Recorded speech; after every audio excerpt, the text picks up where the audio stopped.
My dad and I actually worked at Warren Truck together where they build the Ram.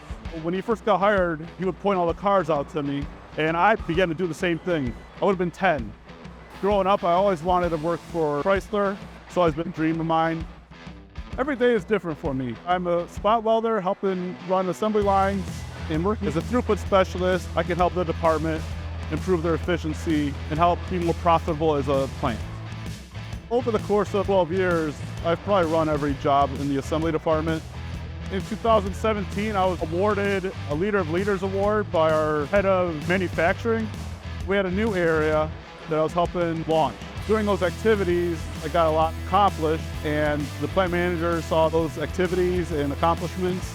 That was really cool. I'm dedicated to this work because I have a family of 5 at home. Coming to work every day, I'm really working for them. The impact my dad had on me definitely impacts me coming to work every day. He had cancer in 1994, fought it, beat it, and came back to work several months later. So I think that just me coming to work every day for family is really important. Loading and assembling details for the Ram 1500, knowing that I'm loading those parts and creating a part that I'm going to see every day going down the road, it's enjoyable knowing that I helped Stellantis Stamping Plant build all those different trucks. It feels really good.